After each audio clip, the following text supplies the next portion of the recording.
Assalamualaikum warahmatullahi wabarakatuh. Selamat sore saudara, berjumpa kembali dengan Jawa Timur dalam berita. Hari ini edisi Sabtu 28 November 2015 bersama saya Paramita Bermawi. Dan saya Heru Rawan. Selama 60 menit ke depan akan menyajikan informasi yang dihimpun tim redaksi dari berbagai daerah di Jawa Timur, dan inilah cuplikan berita aktual hari ini.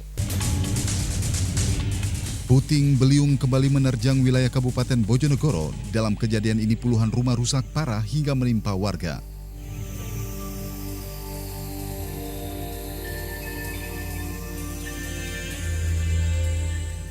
Puluhan kios yang berada di pasar tradisional Lamongan ludes dilalapsi jago merah. Besarnya kobaran api membuat ratusan pedagang panik.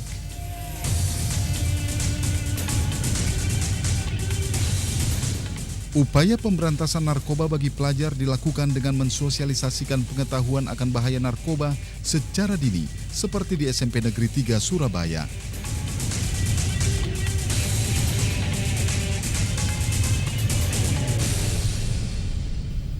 Saudara, informasi pertama kami awali dari Bojonegoro, di mana puting beliung kembali menerjang wilayah Kabupaten Bojonegoro Jumat siang.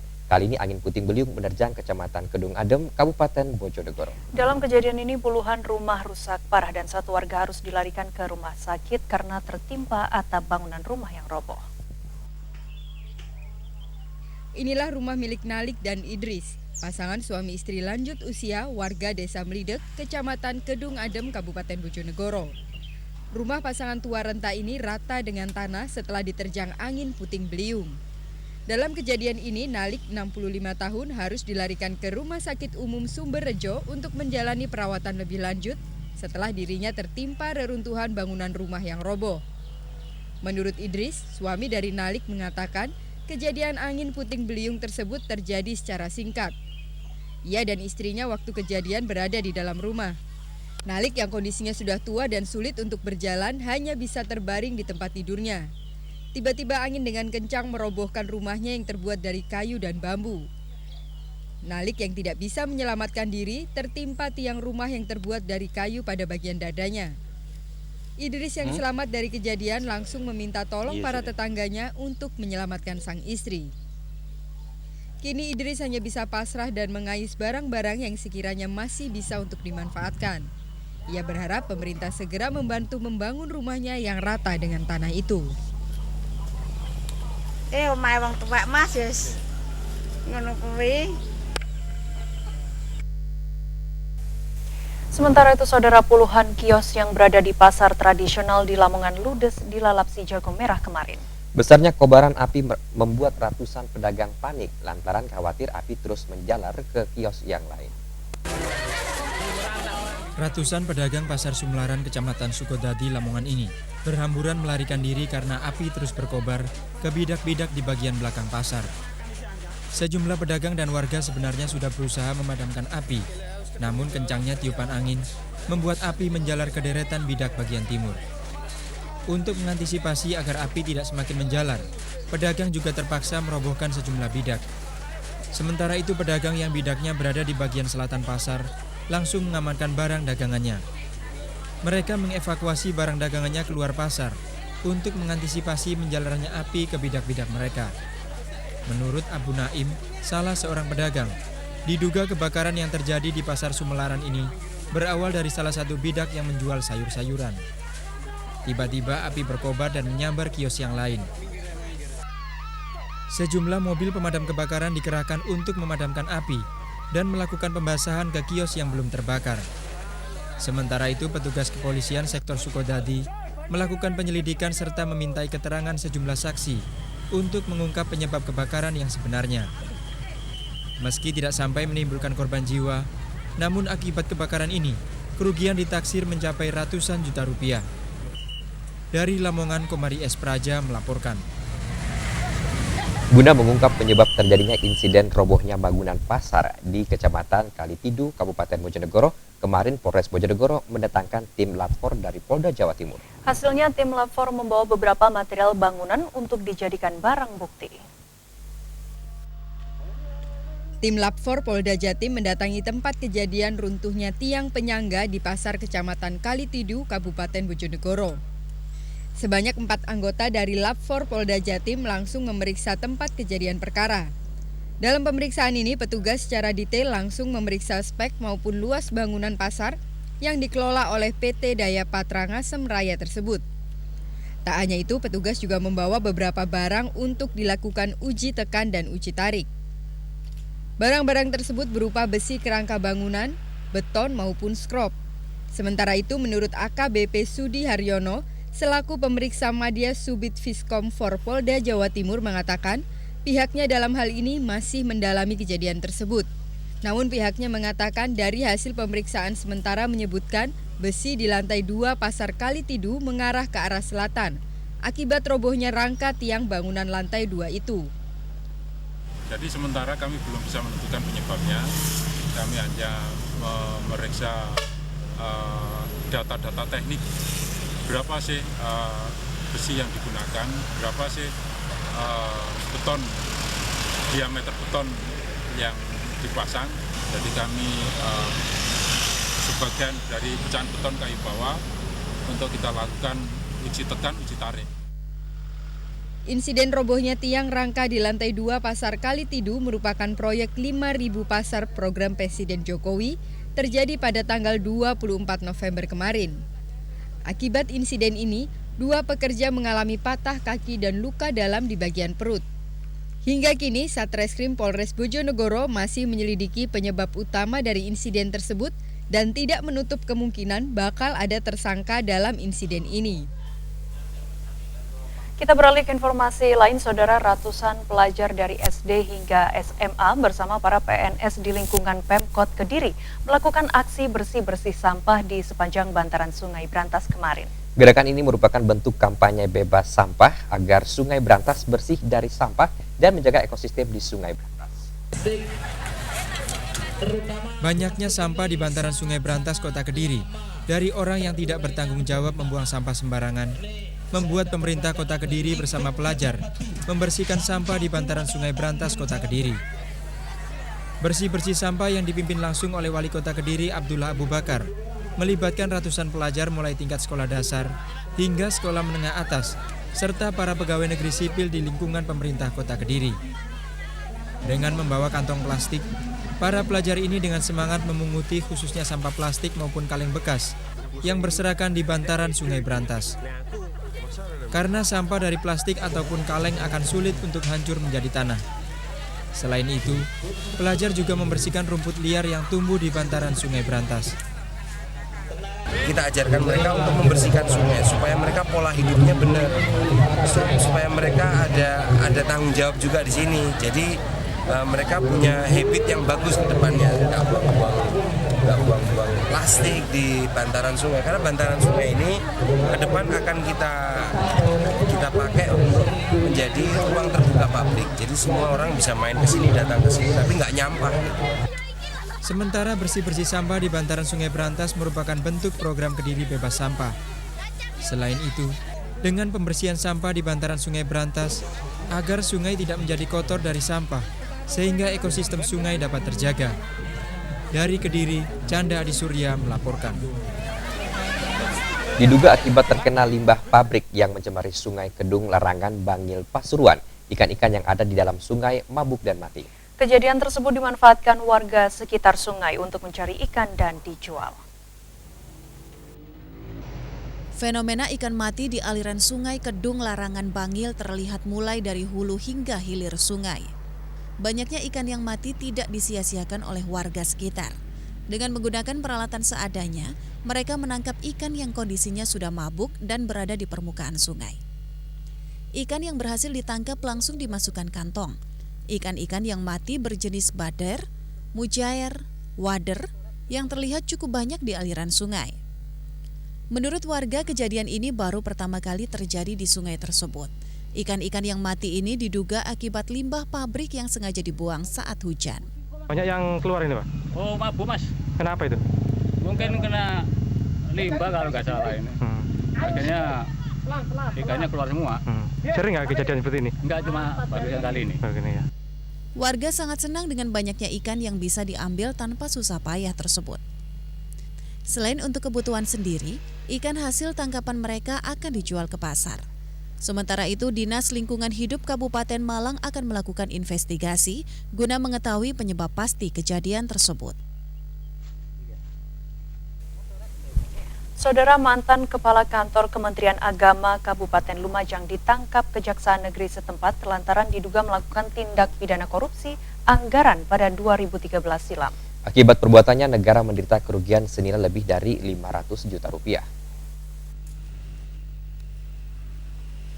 Terbongkarnya kasus dugaan korupsi anggaran tahun 2013 ini bermula ketika ada laporan dari sejumlah elemen masyarakat yang menyebutkan adanya pungutan liar di kantor Kementerian Agama Kabupaten Lumajang.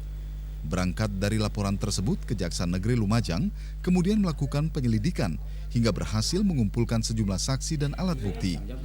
Kejaksaan Negeri Lumajang akhirnya menangkap Nurwaluddin yang waktu itu menjabat sebagai Kepala Kantor Kementerian Agama Kabupaten Lumajang. Hasil dari penyelidikan, tim penyidik kejaksaan diketahui Nurwaluddin melakukan pungutan anggaran 2013 kepada masing-masing kepala seksi yang ada di kantornya. Pada tahun yang sama, dia juga memungut uang anggaran syariah melalui bendahara dan kesekretariatan kantor. Akibat perbuatannya, negara menderita kerugian hingga lebih dari 500 juta rupiah. Ironisnya, dana sebesar jumlah tersebut tidak jelas peruntukan dan penggunaannya. Terkait melakukan pungutan atau pemotongan kegiatan pungutan liar lah ya, boleh dikatakan semacam itu, melalui bendahara kantor maupun melalui langsung dari kesekretariatan para kasih dan penyelenggara syariah. Meski Nurwaluddin bersikap kooperatif, namun demi memperlancar proses penyidikan, dia harus menjalani masa tahanan di Lembaga Pemasyarakatan Kelas 2B Kabupaten Lumajang. Kejaksaan Negeri Lumajang menjeratnya dengan Undang-Undang Nomor 31 Tahun 1999, sebagaimana yang telah diubah dengan Undang-Undang Nomor 20 Tahun 2001 tentang tindak pidana korupsi. Dari Lumajang, Puji Anugrah melaporkan. Mata adalah organ vital yang sangat sensitif dan sangat kita butuhkan. Maka dari itu, sayangilah mata Anda. Di era seperti sekarang ini, banyak orang mengidap penyakit mata. Kini telah hadir di Surabaya pengobatan mata tanpa operasi Mr. Hari S yang dapat mengobati segala jenis keluhan penyakit mata Anda dengan menggunakan ramuan tradisional yang sudah terbukti memberikan kesembuhan pada mata Anda. Jika mata Anda mengalami gangguan, segera berobat dengan ahli pengobatan mata tanpa operasi Mr. Hari S di Jalan Gunung Sari nomor 196 depan pom bensin. Telepon 085 1031 66006 atau 082 1673 91717. Buka setiap hari. Hanya dengan menggunakan obat-obatan herbal alami tanpa efek samping, lebih aman dan efektif, serta efisien yang ditangani oleh ahli pengobatan mata tanpa operasi Mr. Hari S. Pengobatan mata tanpa operasi Mr. Hari S adalah pengobatan mata warisan tradisi keluarga sejak tahun 1975, khusus menangani keluhan mata dan akan memberikan solusi bagi Anda penderita sakit mata. Bila Anda merasakan sakit pada mata, segeralah datang ke pengobatan mata tanpa operasi Mr. Hari S dengan menggunakan ramuan tradisional yang diambil langsung dari pegunungan Himalaya, India, dan dipadukan dengan ramuan tradisional Indonesia. Anda akan mendapatkan kesembuhan. Pengobatan mata tanpa operasi Mr. Hari S mengobati berbagai jenis penyakit mata seperti mata berair, mata merah, glukoma, silindris, rabun jauh, rabun dekat, katarak, dan penyakit mata lainnya. Jika Anda salah satu penderita penyakit mata tersebut, segera datang ke pengobatan mata tanpa operasi Mr. Hari S. Cukup dengan 1-2 kali kunjungan, Anda akan mendapatkan hasil yang maksimal. Banyak orang jenuh dan bahkan sudah malas berobat karena tidak mendapatkan kesembuhan. Bahkan karena menunda waktu dan hal lain di pekerjaan sehingga menimbulkan rasa sakit pada mata dan melakukan operasi untuk mendapatkan kesembuhan.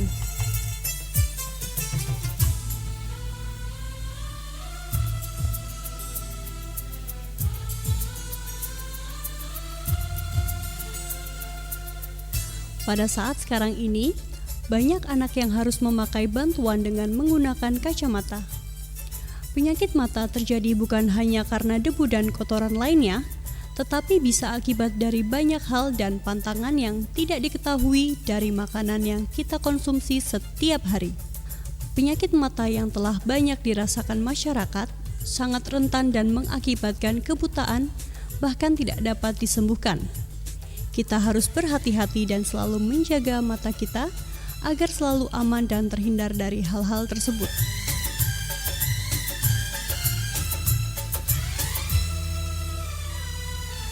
Jika mata Anda mengalami gangguan, segera berobat ke ahli pengobatan mata tanpa operasi Mr. Hari S di Jalan Gunung Sari nomor 196 depan pom bensin. Telepon 085 1031 66006 atau 082 1673 91717. Buka setiap hari. Hanya dengan menggunakan obat-obatan herbal alami tanpa efek samping, lebih aman dan efektif, serta efisien yang ditangani oleh ahli pengobatan mata tanpa operasi Mr. Hari S.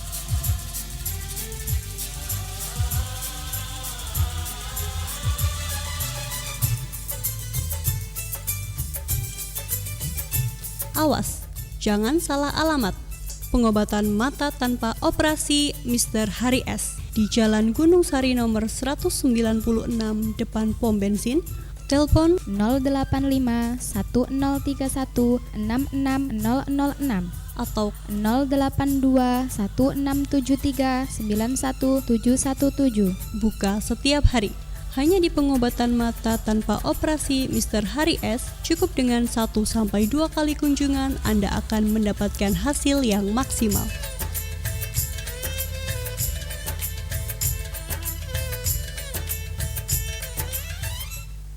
Saudara, tetaplah bersama kami di Jawa Timur dalam berita, dan kini kita ikuti informasi aktual hari ini.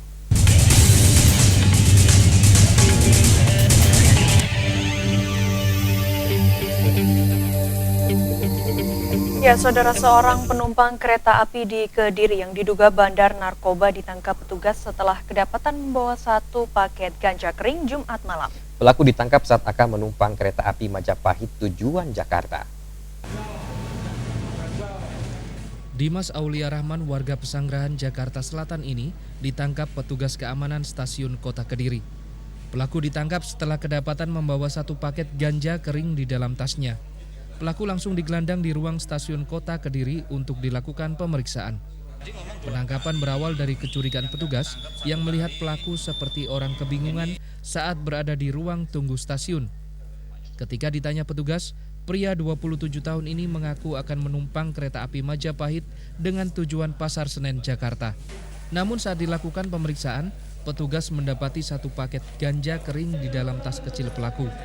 Saat diinterogasi petugas, pelaku yang masih di bawah pengaruh narkoba telah 2 kali ke Kediri. Diduga pelaku seorang bandar narkoba karena dalam pengakuannya, pelaku tidak sendiri bersama ketiga temannya yang diduga telah melarikan diri. Sementara pihak kepolisian langsung membawa pelaku ke Mapolres Kediri Kota untuk dilakukan pemeriksaan lebih lanjut untuk mengungkap peredaran narkoba. Dari Kediri, Candadi Surya melaporkan. Sementara itu, kepolisian Resort Trenggalek meringkus 4 pengedar pil koplo jenis double L yang biasa didistribusikan pada para pelajar dan remaja di wilayah hukum Trenggalek. Selain pelaku, polisi juga berhasil mengamankan 1.000 lebih pil koplo jenis double L. 4 tersangka pengedar pil koplo yang berhasil ditangkap, masing-masing AN dan KC warga Sukowetan, DP warga Sambirejo, dan EDC warga Desa Ngares, Kecamatan Trenggalek. Dari tangan tersangka, polisi berhasil mengamankan barang bukti 587 butir pil koplo jenis double L, 4 unit telepon genggam, serta uang tunai hasil penjualan senilai Rp90.000. Penangkapan para pengedar pil koplo ini merupakan hasil operasi sakau selama 12 hari terakhir. Dari keterangan para tersangka, mereka mengedarkan obat-obatan terlarang ini ke sejumlah remaja dan pelajar di wilayah Trenggalek dengan harga Rp10.000 per paketnya. Untuk mempertanggungjawabkan perbuatannya, kini keempat tersangka ditahan di Mapolres Trenggalek dan dijerat pasal berlapis dalam Undang-Undang Kesehatan dengan ancaman 15 tahun penjara. Saat ini polisi juga masih mengembangkan kasus ini untuk membongkar sindikat pengedar lainnya di wilayah Trenggalek. Dari Trenggalek, Agus Triwasono melaporkan. Sementara itu, Saudara, upaya pemberantasan narkoba bagi pelajar dilakukan dengan mensosialisasikan pengetahuan akan bahaya narkoba secara dini oleh pihak BNN. Untuk mengetahui upaya sosialisasinya di Jawa Timur, Direktur Advokasi BNN Pusat Yunis Farida Oktoris melakukan peninjauan ke SMP Negeri 3 Surabaya. Mengantisipasi bahaya narkoba di lingkungan pelajar yang saat ini sudah dalam tahap memprihatinkan, pihak BNN Pusat telah membuat program yaitu memperkenalkan bahaya narkoba sejak dini di lingkungan sekolah. Hal ini bertujuan agar para siswa lebih mengerti akan dampak narkoba yang jelas-jelas merugikan bagi masa depan mereka. Di Sekolah Menengah Pertama Negeri 3 Surabaya ini misalnya, sejak dini telah memperkenalkan akan bahaya mengkonsumsi narkoba. Seriusnya para guru dalam mensosialisasikan dampak dari narkoba ini tidak hanya membuat para siswanya bertekad untuk turut memberantas peredaran narkoba, tapi juga menjadi juara dalam beberapa lomba pemberantasan narkoba yang diselenggarakan berbagai instansi. Upaya sosialisasi yang dilakukan para guru terhadap siswa ini mendorong pengurus pusat BNN berkunjung ke sekolah ini untuk mengetahui lebih jauh akan hasil yang telah dicapai. BNN mempunyai peran di sini yang utamanya adalah ada 3 pilar, 4 pilar. Yang pertama adalah pencegahan, kemudian pemberdayaan masyarakat, kemudian rehabilitasi dan pemberantasan. Dan di sini ini adalah untuk pencegahan ini lebih utama karena apa? Kita menyiapkan warga masyarakat yang belum terdampak untuk bisa mau menolak narkoba. Intinya adalah yang terpenting itu bidang pencegahan. Seperti diketahui bahwa Indonesia saat ini dikategorikan dalam status darurat narkoba. Data dari BNN di tahun 2011 menunjukkan 2,2% masyarakat Indonesia adalah korban peredaran gelap narkoba dan 4,2 juta orang adalah pecandu narkoba. Hal ini saja sangat memprihatinkan karena kebanyakan kasus narkoba banyak dialami oleh anak-anak atau bagi mereka yang berstatus pelajar. Terkait dalam hal tersebut, pihak BNN melakukan upaya dalam mensosialisasikan bahaya narkoba di lingkungan sekolah. Diharapkan dalam pengenalan kepada para pelajar akan bahaya narkoba ini dapat menurunkan peredaran narkoba di kalangan pelajar, sehingga tercipta dunia pendidikan yang sehat dan bebas narkoba. Ya, Saudara, berkaitan dengan informasi tadi, selanjutnya kita akan mengikuti sesi dialog aktual yang akan dipandu oleh rekan Heru Wirawan.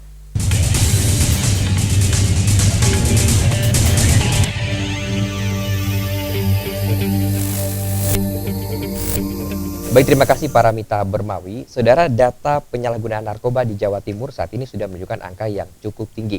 Dalam data peredaran penyalahgunaan narkoba banyak sekali dialami oleh kaum pelajar. Hal ini tentu menjadi perhatian kita sesama untuk kita perhatikan dan bagaimanakah hal ini bisa terjadi dan juga mengantisipasinya bagaimana. Sudah hadir di studio narasumber kita yaitu Bapak Budi Hartono, Sarjana Hukum, beliau selaku Kepala Sekolah SMP Negeri 3 Surabaya. Selamat sore Pak Budi. Selamat sore. Ya, Pak Budi, tadi kita sudah lihat beritanya dari cuplikannya Pak ya. Ini bagaimana pengamatan Bapak melihat angka peredaran narkoba yang banyak dialami oleh kaum pelajar saat ini Pak? Sangat memprihatinkan, oleh karena itulah sekolah kami berusaha untuk tidak masuk anak-anak kita terjerumus masuk ke dalamnya. Untuk itu perlu adanya satu proses-proses untuk pembentukan benteng-benteng untuk mengatasi preventif sebelum terkena ataupun dia melakukan hal-hal yang bersifat negatif tersebut. Benteng-benteng apa yang dilakukan Pak? Ya, jadi pertama adalah kita membentengi dengan karakter. Di SMP 3 kebetulan ini adalah sekolah kebangsaan yang menciptakan pemimpin masa depan, kira-kira seperti itu ya. Oleh karena itu karakter inti sebagai budi pekerti dia, tata krama dia, tata tertib dia itu adalah satu lini terdepan yang dikembangkan di sana. Dan disitulah maka kalau anak punya tata tertib yang bagus, tata krama, budi pekerti yang bagus, maka mereka pasti akan menjauhi hal-hal yang bersifat negatif seperti halnya narkoba tersebut. Terus selain itu ada lagi Pak mungkin? Langkah-langkah yang kita lakukan tentunya melewati satu proses-proses. Di sekolah kami ada proses-proses yang namanya adalah sosialisasi yang pertama. Kemudian dari sosialisasi itu tentunya kita memiliki yang namanya yang tahap dasar itu namanya adalah kanseler sebaya. Kemudian ada tutor sebaya. Nah, dari situ berkembang ke arah anak-anak ini ke Satgas Anti Narkoba. Kemudian membentuk satu komunitas yang namanya adalah Kobra, Komunitas Berantas Narkoba. Nah, di mana letak mereka nanti bersosialisasi kalau misalnya antar mereka? Mereka bersosialisasi di tempat yang kita taruh namanya adalah zona anti narkoba. Jadi di zona anti narkoba itu banyak hal yang dilakukan oleh anak-anak kita, yaitu berupa diskusi, karena di situ ada perpustakaannya, kemudian tempat sosialisasinya. Jadi mereka akan mensosialisasikan sendiri bagaimana bahaya narkoba itu. Kalaupun mereka sudah melakukan satu proses antara teman-temannya sendiri, memberikan sosialisasi ke temannya sendiri, itu akan lebih efektif. Nah, selain itu masuk di dalam bidang pembelajaran. Tentunya gurunya ini yang nanti akan juga memberikan dalam proses integrasi. Jadi misalnya dulu kita coba rintis itu adalah PKN, kemudian agama.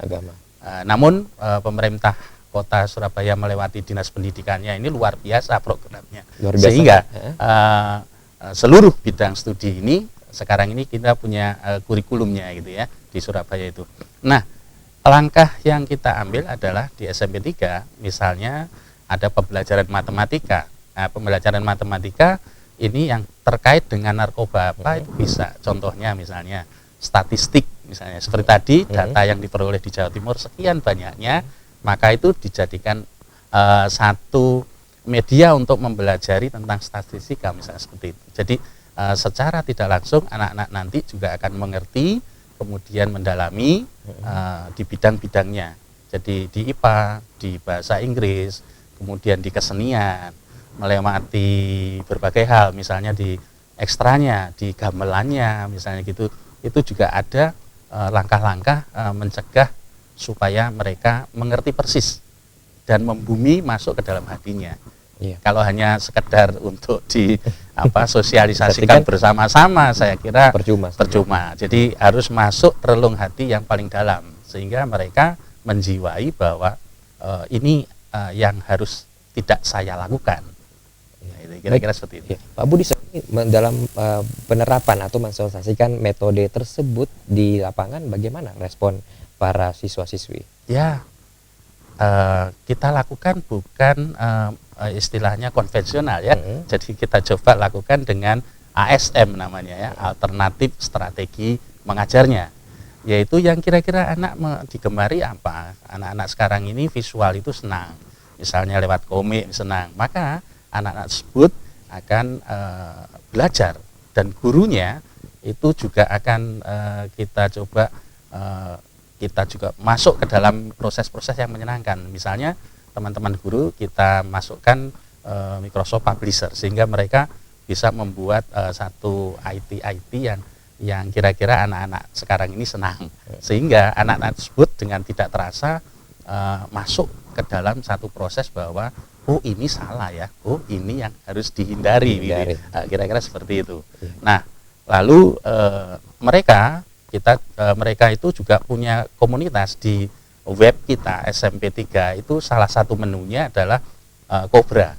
Di sana dia mengaktualisasikan dirinya melewati misalnya membuat puisi, membuat apa yang kira-kira mereka menjadi lebih enjoy, jadi lebih senang dengan proses pembelajaran yang alternatif strateginya itu banyak gitu ya. Pak, Bapak sebagai staf pendidik tentunya ini kira-kira Pak, seumpama kalau di dalam sekolah yang Bapak pimpin ternyata ada siswa-siswi yang memang terjerat dalam narkoba, kira-kira langkah yang terbaik dilakukan oleh pihak sekolah apa, Pak? Iya, alhamdulillah sampai dengan sekarang ini belum ada. Kalau ada, tentunya langkah awal ini anak-anak kita sudah tahu duluan. Kenapa? Karena anak-anak punya yang namanya kanseler sebaya. Pasti dia akan melihat teman-teman di dalam kelasnya sendiri, ada 4 di sana ya. Kemudian belum ada satgas tersebut. Lalu ada kader-kader anti narkoba. Jadi kader-kader anti narkoba kita punya sejumlah 50 anak kader anti narkoba yang mereka selalu punya teknik untuk sosialisasi. Kedua, tutor sebayanya ini kalau Jumat ini dia secara kolektif dipilih oleh anak-anak untuk memberikan materi. Jadi materi itu juga akan bisa masuk melewati tutor-tutor sebaya tersebut. Nah, ini yang langkah yang kita ambil. Kalau misalnya dia tahu, tentu dia nanti akan coba untuk selesaikan di kansel sebaya itu. Lalu kalaupun terjadi hal-hal yang di luar, ini pun kalau terjadi ya, kita akan konsul ke guru wali kelasnya, kemudian dari guru wali kelas itu ke BK ya. Dari BK tentunya kalaupun sudah tidak sangat dalam, ya tentu kita kerjasama dengan BNN seperti itu kira seperti itu. Pak Budi tadi mengatakan bahwa konselor mengadakan teknik sosialisasi. Teknik sosialisasi seperti apa Pak yang diberikan oleh konselor? Ya, jadi kalau konselor sebaya ini curhat, ya, curhatnya dari teman-temannya. Jadi konselor sebaya ini di kelasnya itu ada 4 ya. Jadi teman-temannya itu biasanya kalau curhat ke konselor sebaya. Nah, mereka sosialisasinya tentu saja lewat temannya lagi yang namanya tutor sebaya tadi juga. Jadi tutor sebaya ini akan memberikan di kelas di hari Jumat sehat. Jadi di hari Jumat itu kita punya untuk anak-anak ada Jumat sehat, ya. Kemudian ada Jumat literasi, kemudian ada Jumat untuk kegiatan-kegiatan seperti yang tadi itu. Jadi beberapa teman ini akan memberikan materi ke anak-anak tersebut, teman-temannya ya, teman-temannya gitu. Ya. Tadi Pak Budi juga sempat mengatakan bahwa kalau memang ada korban siswa-siswi yang terjadi dalam narkoba, nanti ujungnya akan dilimpahkan ke BNN. Sejauh ini kerjasama antara pihak sekolah dengan BNN seperti apa Pak? Ya, ini cukup baik sekali ya. Jadi BNN itu kerjasama dengan sekolah memberikan penyuluhan-penyuluhan. Nah, akibat dari penyuluhan-penyuluhan itu salah satu yang kita harapkan mereka juga akan lebih paham betul bahwa narkoba ini sangat berbahaya. Nah, BNN itu support. Nah, semacam kemarin anak-anak kita ada beberapa orang kita kirim melihat pemusnahan barang bukti. Langsung ke lokasi. Langsung ke lokasi. Loh, ini loh yang nggak boleh itu. Nah, anak-anak itu kan langsung ya, tidak hanya cerita saja tapi langsung mereka melihat secara detail ya. Jadi ini kira-kira tidak boleh ini. Nah, jadi masuk ke dalam hati mereka melewati karakter-karakter yang dimasukkan. Langkah tersebut dilakukan biar kenapa Pak? Para siswa langsung diterjunkan langsung melihat proses pembakaran narkoba seperti itu. Ya, proses pembelajaran yang paling bagus itu kan kontekstual ini. Jadi tidak diangan-angan atau tipu-tipu ini ya.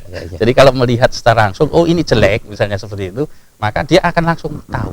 Tapi kalau hanya sekedar diceritani, mungkin mereka masih bayang-bayang, ini jelek. Kalau ini harus hapus. Nah, seperti itu kira-kira. Baik, Pak Budi mungkin terakhir Pak, singkat dan jelas bagi masyarakat Jawa Timur, harapan Bapak bagi masyarakat tentunya dengan bahaya narkoba ini Pak. Iya,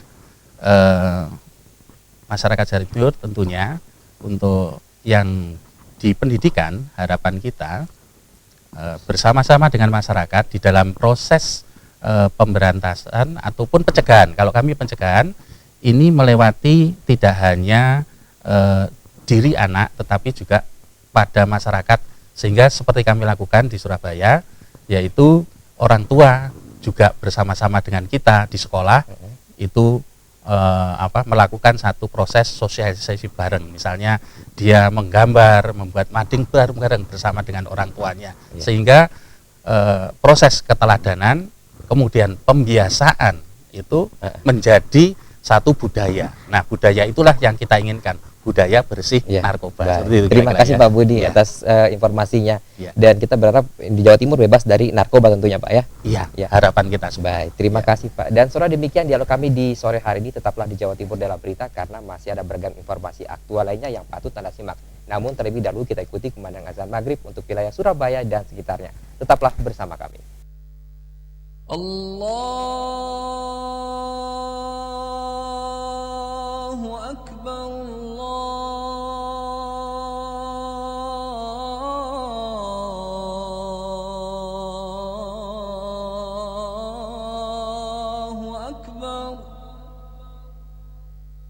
Allahu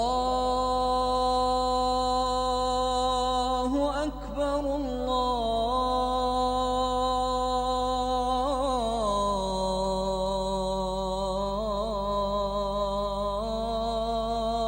Akbar. Asyhadu an la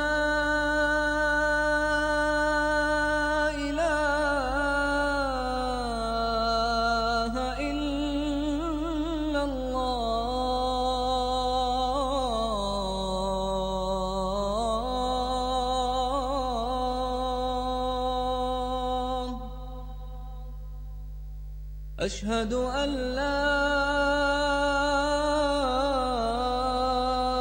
إله إلا الله.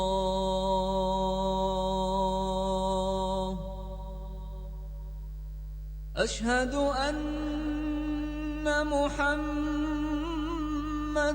رسول الله.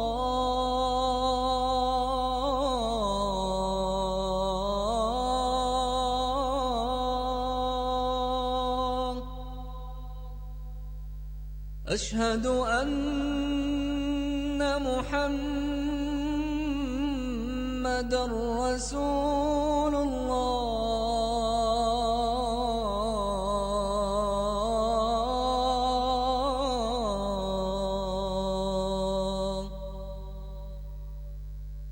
حي على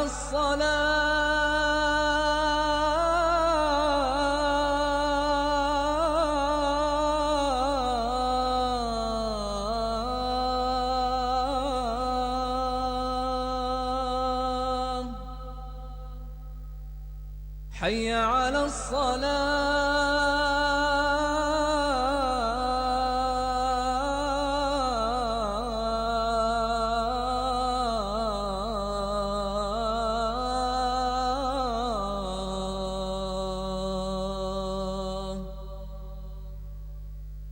حي على الفلاح.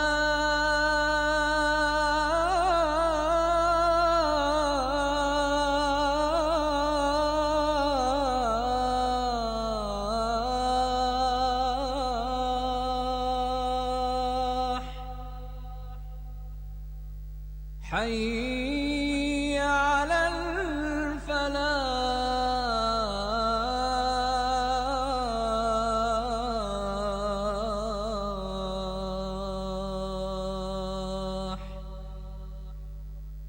الله أكبر،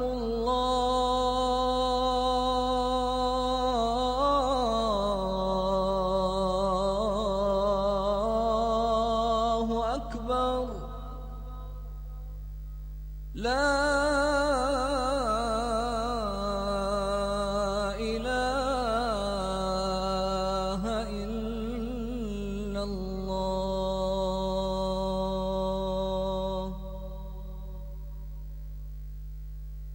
اللهم رب هذه الدعوة التامة والصلاة القائمة آت محمدا الوسيلة والفضيلة وابعثه مقاما محمودا الذي وعدته.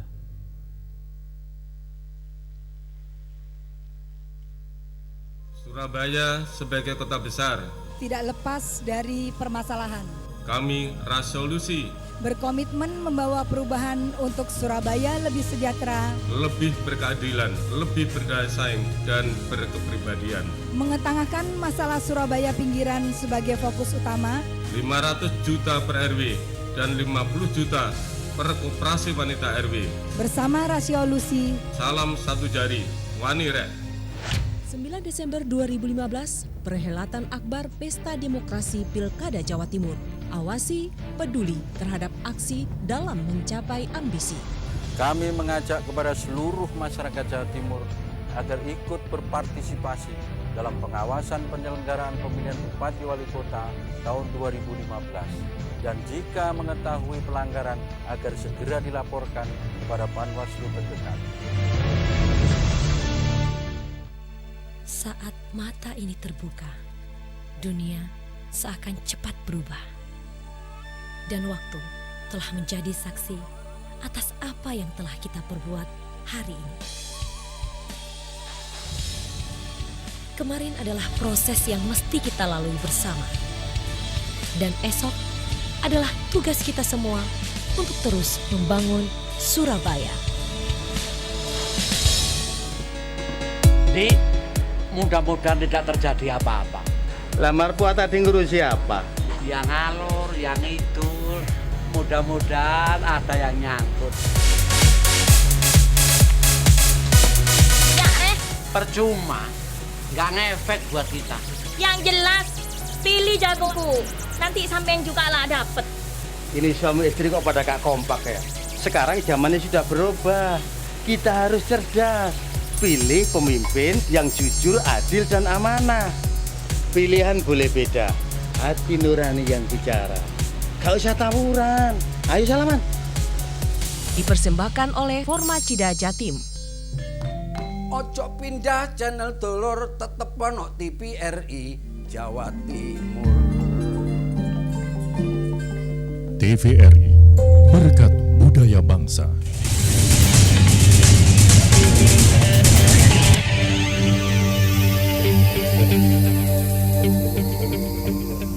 Baik Saudara, terima kasih Anda masih bersama kami dan kini berita kami lanjutkan kembali di mana 138 wisudawan Universitas Widya Kartika UWIK Surabaya pagi tadi diwisuda dalam rapat terbuka Senat Universitas Widya Kartika Surabaya. Para wisudawan diharapkan nantinya mampu memberikan kontribusi optimal bagi pembangunan bangsa serta siap menghadapi persaingan global.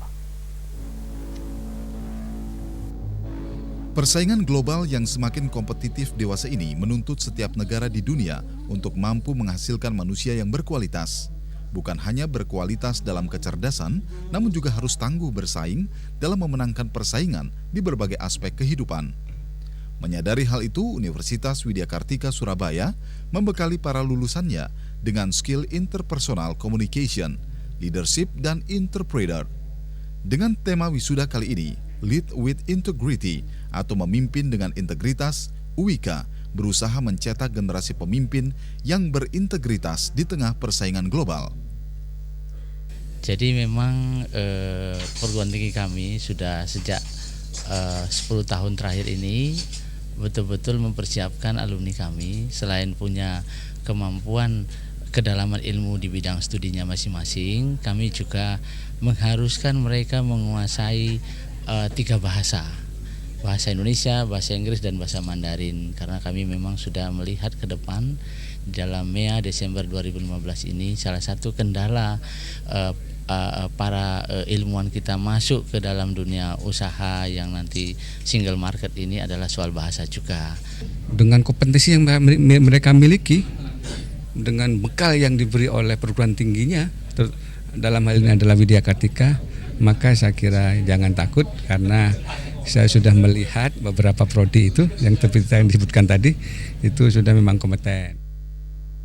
Sementara itu bagi wisudawan sendiri, persaingan global menuntut mereka memiliki kemandirian dan kompetensi yang sangat kuat dan berbasis sains teknologi yang makin matang.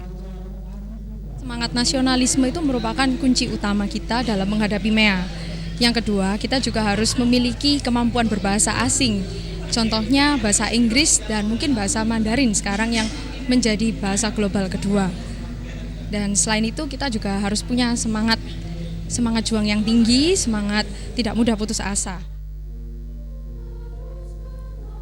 Wisuda Sarjana Universitas Widya Kartika Surabaya tahun 2015 terdiri dari wisuda sarjana strata 1 ke 25 dengan jumlah wisudawan 133 orang dan wisuda diploma 3 dengan jumlah wisudawan sebanyak 5 orang. Beberapa wisudawan diantaranya merupakan lulusan terbaik dengan predikat cum laude dengan nilai tertinggi serta masa studi terpendek. Mereka memperoleh penghargaan yang diserahkan langsung oleh Rektor Universitas Widya Kartika Surabaya, Dr. Murpin Joshua Sembiring. Tim Komisi Pemilihan Umum Gresik Jumat siang melakukan sosialisasi pemilihan bupati di Lapas Kelas 2 Cermi Gresik. Sebanyak 100 orang narapidana mengikuti arahan anggota KPU dalam pengenalan calon bupati yang akan bertarung pada tanggal 9 Desember mendatang. Beginilah suasana Aula Lapas kelas 2 Cerme Kabupaten Gresik Jumat siang saat kedatangan tim Komisi Pemilihan Umum Kabupaten Gresik untuk mensosialisasikan pemilihan Bupati Pilbub Kabupaten Gresik. 100 narapidana dari berbagai kasus ini mengikuti arahan anggota KPU mulai dari pengenalan pasangan calon, tata cara pemungutan suara, hingga jadwal dan proses pelaksanaan Pilbub 9 Desember mendatang. Lapas kelas 2 merupakan lapas yang akan difasilitasi oleh KPU menggunakan TPS khusus. KPU akan mendata para narapidana sesuai dengan domisili tempat tinggalnya dan narapidana akan diberi formulir A5 untuk pemindahan pemilih. Dengan membagikan brosur dan poster bergambar 3 pasangan calon bupati, KPU Gresik berharap para narapidana dapat berpartisipasi dalam pemilihan Bupati Kabupaten Gresik dan dapat menjadi pemilih yang rasional dalam memilih calon yang akan dipilih. Lapas kelas 2 merupakan lapas yang akan difasilitasi oleh KPU menggunakan TPS khusus. Lapas kelas 2 Cerbe yang menampung sebanyak 300 orang lebih tahanan baik dari dalam dan luar kota. Dari 300 orang lebih narapidana, 100 orang tahanan Gresik akan melakukan pemilihan Pilbub di TPS yang disediakan di KPU dalam lapas. Dari Gresik, Ahmad Sutikon melaporkan. Dan saudara, sementara itu guna menekan angka golput untuk pemilih pemula, KPUD Kota Blitar menggelar sosialisasi kepada para pelajar kemarin. Dalam sosialisasi ini selain menjelaskan tujuan pemilu kada, pihak KPUD Kota Blitar juga menjelaskan tentang visi misi kedua pasangan calon yang akan bertarung pada Desember mendatang. KPUD Kota Blitar menggelar sosialisasi pemilu kada kepada ratusan orang pemilih pemula seperti siswa SMK Negeri 3 Kota Blitar. Dalam sosialisasi, petugas komisioner KPUD Kota Blitar menjelaskan tentang pemilu kada serentak yang akan dilaksanakan pada 9 Desember mendatang. Selain itu, pihak KPUD juga menjelaskan tentang visi misi kedua paslon wali kota, wakil wali kota yang akan mengikuti Pilwali, yakni Muhsin Dwi Sumardianto atau disebut Sinar, dan Samanhudi Anwar Santoso atau disebut Samson. Dengan sosialisasi ini, pelajar mengaku sangat bermanfaat bagi pemilih pemula yang belum mengetahui jelas kedua paslon, meski sudah terdaftar sebagai pemilih pada Pilwali. Sedangkan tujuan sosialisasi ini untuk meminimalisir para pemilih pemula golput atau tidak mencoblos. Selain itu juga untuk meningkatkan partisipasi para pemilih pemula untuk datang ke TPS. Bagi saya itu, kita tuh lebih mengenal si calonnya itu dan lebih mengenal visi dan misi dari kedua calon itu. Nanti akan mencoblos deh dalam waktu pemilu kada nanti deh? Pasti. Diharapkan dengan sosialisasi ini para pemilih pemula akan menyalurkan hak suaranya pada 9 Desember mendatang karena para pemilih pemula di Kota Blitar mencapai 2,5% dari DPT. Dari Blitar, Chandadi Surya melaporkan. Sementara itu, saudara, kampanye pasangan nomor 2 Pilkada Serentak Kabupaten Malang yang dihadiri warga negara asing dengan berpakaian seronok menuai kontroversi. Puluhan warga mendesak Panwasli Kabupaten Malang memberikan sanksi tegas pada pasangan calon nomor urut 2 tersebut. Sambil membentangkan poster bergambar foto bule berbikini, belasan aktivis jaring masyarakat pengawas pemilu Jamas Malang Raya mendemo kantor Panwas yang berada di Jalan Raya Pakisaji, Kabupaten Malang. Jamas mendesak Panwas menjatuhkan sanksi tegas bagi pasangan nomor urut 2. Di mata Jamas, kampanye paslon nomor urut 2 di Pantai Ungapan, Desa Gajah Rejo, Kecamatan Gedangan, Kabupaten Malang, yang dihadiri bule dengan pakaian seronok, masuk kategori pornoaksi dan pornografi. Selain tidak mendidik, Jamas menganggap tim pemenangan nomor 2 sudah kehabisan gagasan dan menyesatkan masyarakat.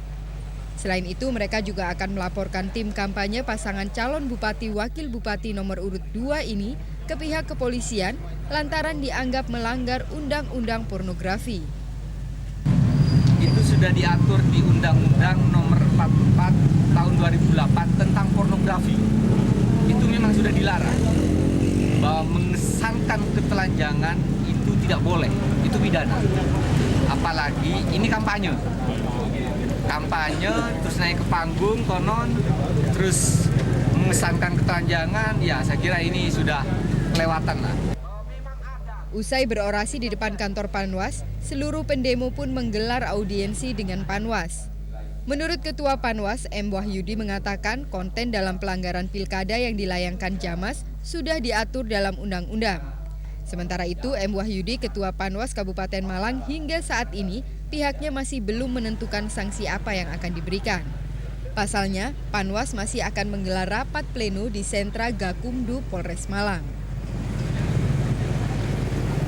Saudara, sekelompok orang berusaha menggagalkan pemilihan Bupati dan Wakil Bupati Tuban tahun 2015 dengan menyerang tempat pemungutan suara dan menculik Ketua KPPS. Beruntung petugas keamanan sigap sehingga para pelaku bisa segera dibekuk. Sejak pagi masyarakat nampak antusias mendatangi tempat pemungutan suara atau TPS untuk menggunakan hak pilihnya. Namun sekelompok preman berusaha mengintimidasi agar warga tidak berangkat ke TPS. Dengan membawa senjata tajam, mereka memaksa warga kembali pulang. Sempat terjadi baku pukul, hingga akhirnya petugas perlindungan masyarakat Linmas datang ke lokasi. Warga akhirnya bisa sampai ke TPS. Mereka kemudian menggunakan hak pilihnya sesuai hati nurani. Tapi lagi-lagi sekelompok orang menyerang dan merusak TPS. Bahkan massa juga menculik ketua kelompok penyelenggara pemungutan suara atau KPPS. Selanjutnya Linmas dibantu polisi melakukan pengejaran. Setelah sempat terjadi pergumulan suara, petugas akhirnya dapat melumpuhkan para pelaku dan mengamankannya ke Mapolsek setempat. Proses pemungutan suara pun dilanjut hingga perhitungan selesai. Kejadian ini merupakan bagian dari simulasi pengamanan TPS yang dilakukan Linmas. Dalam pemilihan Bupati dan Wakil Bupati Tuban tahun 2015 nanti, pemerintah Kabupaten Tuban akan mengerahkan 5.162 Linmas yang akan disebar di TPS-TPS, kelurahan dan kantor kecamatan. Dari Tuban, Heri Setiawan melaporkan. Saudara, tetaplah bersama kami di Jawa Timur dalam berita karena masih ada beberapa informasi aktual yang patut Anda simak. Namun sebelumnya kita ikuti pesan-pesan berikut ini. Jawa Timur merupakan pusat produksi pangan segar asal tumbuhan. Ayo, kita raih peluang pasar bebas masyarakat ekonomi ASEAN. Dengan produk pertanian bersertifikat, kita siap bersaing.